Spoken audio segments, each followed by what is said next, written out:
If you are watching this video, then it's no longer news that Russia has invaded Ukraine. The world is not happy about it.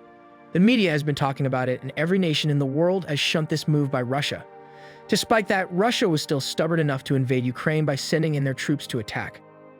This conflict is going to affect the economy of so many nations in the West. However, the countries on the continent of Africa are not excluded. This conflict will have devastating effects in so many African states and will threaten their economies. This will put African governments under diplomatic pressure, forcing them to pick sides, which will escalate the feud between Russia and the Western world. Before we see how this crisis affects Africa, let us see how some African states reacted. South Africa, which is one of the richest countries in Africa and an economic giant, has called for the immediate withdrawal of Russian troops from Ukraine and condemns this act of war. South Africa is asking the two parties to resolve this issue peacefully. Here's what they had to say. Armed conflict will no doubt result in human suffering and destruction, the effects of which will not only affect Ukraine, but also reverberate across the world. No country is immune to the effects of this conflict. South Africa is saying this is like a blow to Russia.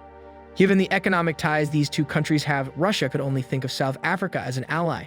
Both countries are members of the BRICS, which is a group made up of world emerging economies. South Africa has investments in Russia worth $5 billion, while Russia has investments worth $1.4 billion in South Africa.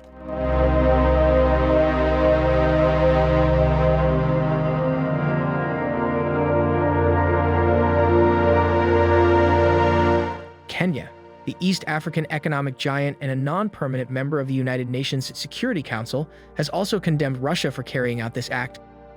In a speech by Kenya's ambassador to the UN Security Council, Martin Kamani said, "The territorial integrity and sovereignty of Ukraine stand breached. The Charter of the United Nations continues to wilt under the relentless assault of the powerful."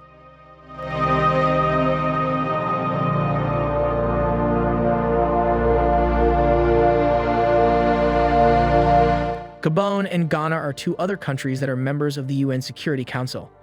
They have also condemned these acts by Russia. So far, no African country has shown its support or sided with Russia.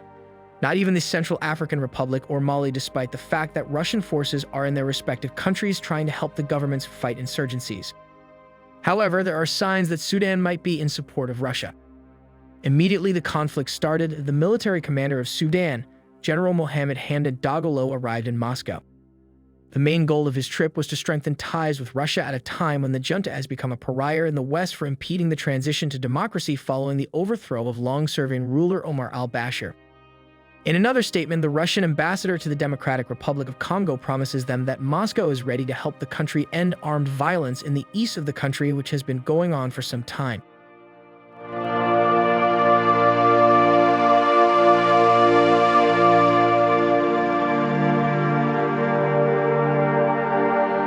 So, do we see where this is going?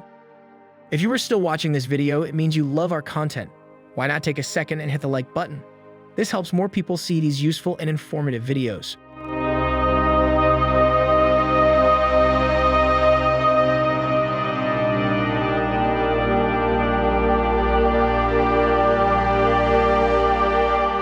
So how does this conflict affect Africa?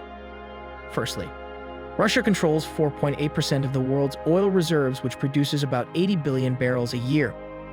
When the conflict broke out, Russia stopped exporting its oil to the entire world. In just 2 days, the oil prices surged past $100 per barrel as the demand for oil was high but the supply was low. This is the highest level of oil prices since 2014.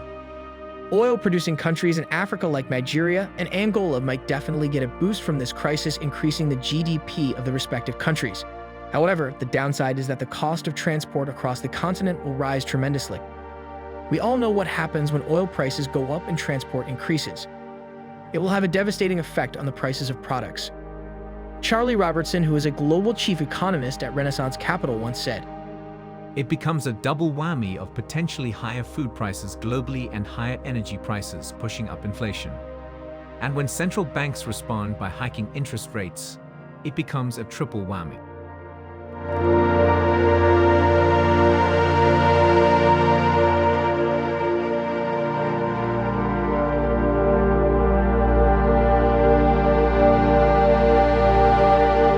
This conflict actually offers a massive opportunity to oil-producing countries in Africa. Someone like Dangote, who launches his oil refinery, which is among the biggest in the world, might just be on his way to being one of the richest people in the world. Europe relies heavily on Russian oil.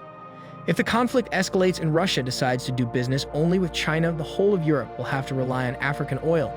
And this might just be the turning point for Africa to become that rich continent it deserves to be.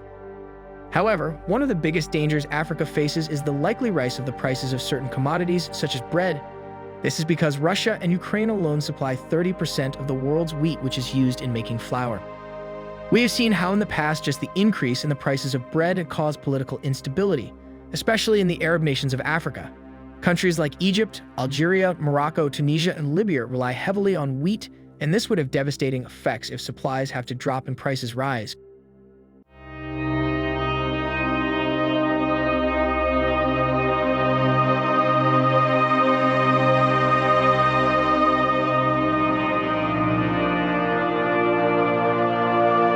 What about Kenya? Part of Kenya's economy is heavily reliant on its tea export, and Russia is amongst its top 5 consumers. Kenya is bound to receive financial sanctions if Russia decides to stop importing its tea. What about the African students in Ukraine? Africa has its strong ties with Ukraine as far back as during the Soviet era. Ukraine has always been a prime destination for many African students who had always wished to further their studies. Thousands of Africans study in Ukraine's universities, especially in the field of medicine. Many more Africans live and work in Ukraine. Concerns about the safety of African citizens by their governments keep rising. In Ghana, the Ministry of Foreign Affairs has urged all its citizens in Ukraine and Russia to seek shelter in their homes or wherever the governments provide. But the National Union of Ghana Students insists that the government should rather work on the immediate evacuation of the citizens, insisting that it is not as small or unserious as they might think it is. The African countries with the most students in Ukraine are Morocco has about 8,000 students. Nigeria came second with 4,000, followed by Egypt with 3,500 students.